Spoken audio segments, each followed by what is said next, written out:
سوائے ابلیس کے سب خوشیاں منا رہے ہیں، اور ہم نے آج چیلنج کیا ہے کہ امام ابو حنیفہ کو مانتے ہو؟ اگر مائی کا دودھ پیا ہے ماں کا، امام ابو حنیفہ کی زندگی سے ایک جلوس، ایک چراغاں، ایک جھنڈا اور ایک جشن ثابت کر دو، میری سزا موت ہے۔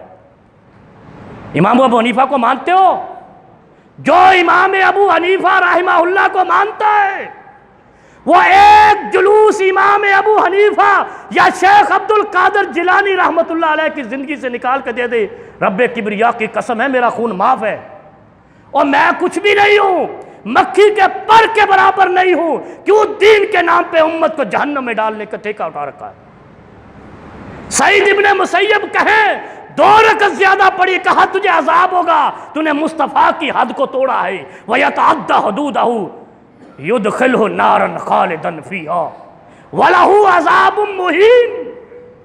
کہا جو مصطفیٰ کی لائی ہوئی حدوں کو توڑے گا اس کو ایسی جہنم میں ڈالا جائے گا جس سے کبھی نکالا نہیں جائے گا، خالدًا فِيهَا خالدًا فِيهَا، ہمیشہ اس میں رہے گا۔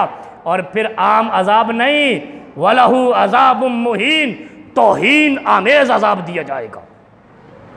اس سے بڑی کوئی بات ہے کہ امام ابو حنیفہ کو ہم مانیں اور پھر اس کے بعد کہیں ہم میلاد منائیں گے، اور ایک میرے جیسا خاکسار کہے امام ابو حنیفہ سے ایک جلوس ثابت کر دو خون معاف ہے، تو ویسے تم نے مارنا ہے تو مار دو، لیکن دلیل تمہارے پاس نہیں ہے۔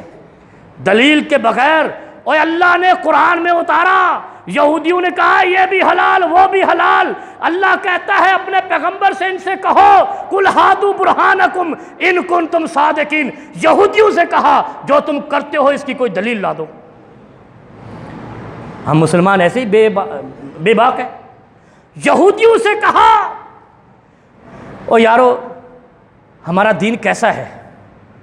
میں آپ کو ایک مثال دیتا ہوں۔ ہمارا دین اتنا، وہ کیا کہتے ہیں، پھول کی پتی سے کٹ سکتا ہے ہیرے کا جگر،